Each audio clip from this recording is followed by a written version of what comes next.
Theme parks never stand still, that's why we are now going into a news recap for the week 17, 2022.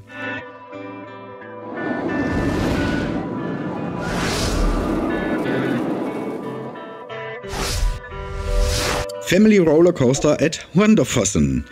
According to a short article in Euro Amusement Professional, there will be a new roller coaster from Gerstlauer at the Norwegian family amusement park Hunderfossen this year. Supplied by the German manufacturer, the tube coaster will also feature some special effects and a special car design, according to the aforementioned article. Hunderfossen Park is all about Norwegian myths and fairy tales, and so the new family roller coaster will also tell a story about the two characters Fear and Flam.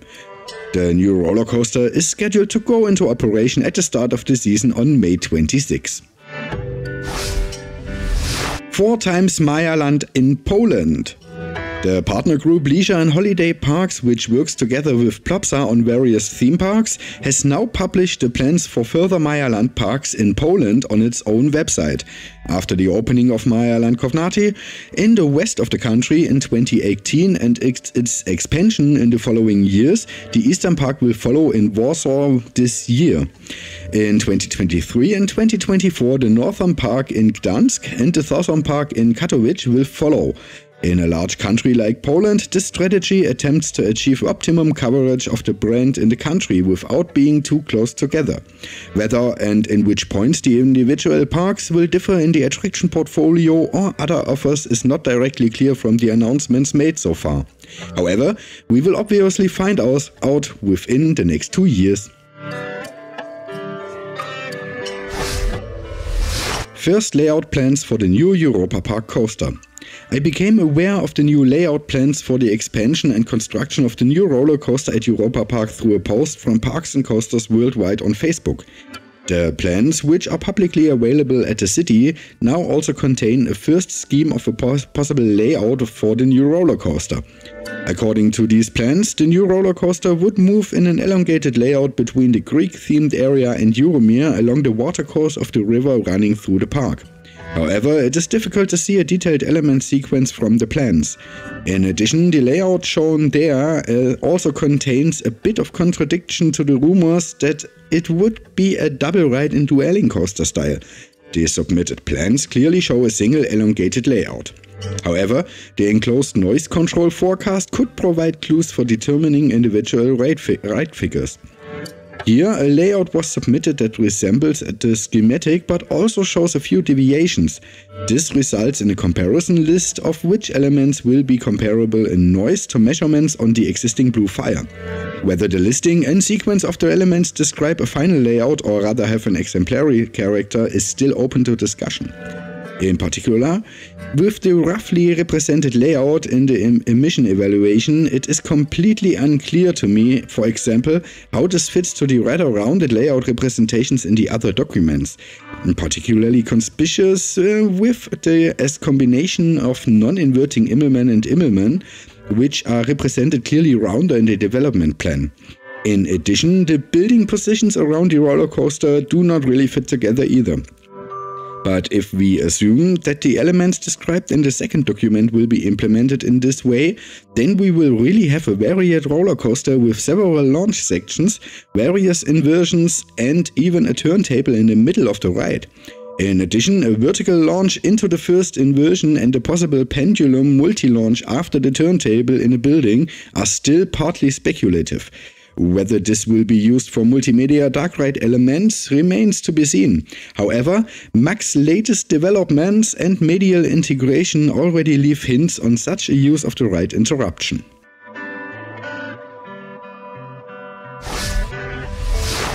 Family Freefall Tower at Speelpark und Valkeveen. According to an announcement on its own Facebook presence, the small family park Speelpark und Valkeveen in the Netherlands will get a 25-meter high family freefall tower in 2023. The Sky Tower will be built in the lake of the pedal boat attraction and designed as a lighthouse. So now even the smaller parks are already starting to make announcements for next year shortly after the start of the season. Phantasialand Expansion. Politics missed the point.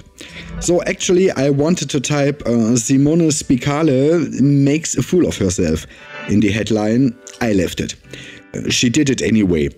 In a Facebook post, the Green Party politician for the Rhein-Erft district, which includes Phantasialand, addressed questions about her position on the theme park expansion. And she may consider herself flunked for missing the point. She opens directly with, quote, Phantasialand is doing well with the available space. Much of what Phantasialand offers is also offered through game consoles using virtual reality.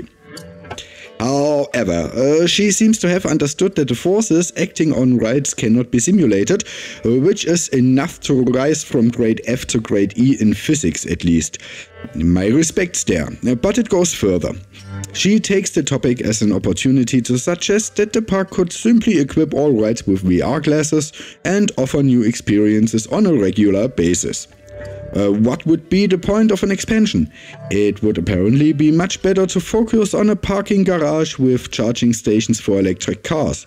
Her excellent economic advice for Phantasialand then drifts off to the topic of e-mobility by pointing out to the park that in a few years visitors will expect charging stations for their e-cars anyway, and that without them the attraction offer will probably have less of an impact. I rarely comment on politics here, but Miss Spicale. Before one sends unqualified business advice into the internet and recommends a theme park instead of new rides and adventure worlds to first build charging stations for hardly existing e-cars, one should perhaps think politically about how to sustainably supply all the desired cars with clean and independent renewable electricity. In a second post, Ms. Spicale then tries to relativize her original statements with the economic power of Phantasialand. The problem here, however, is in my opinion that no real argumentation takes place here at all.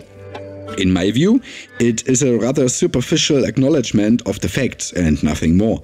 It also does not address the primary criticisms of her original remarks at all. And that is weak, but that is all I have to say about it now. I'll bang my head on the table again. Thank you for your attention. Tempus Turbo opened at Liseberg. With its own little video on YouTube, the Liseberg celebrates the opening of not one but two new rides. Turbo and Tempus are a Thamperla Nebulous and a Sidecar XL from Technical Park. The two attractions are also the starting signal for the new Luna Park area, which will be expanded in several phases, including a Vekoma family boomerang in 2023.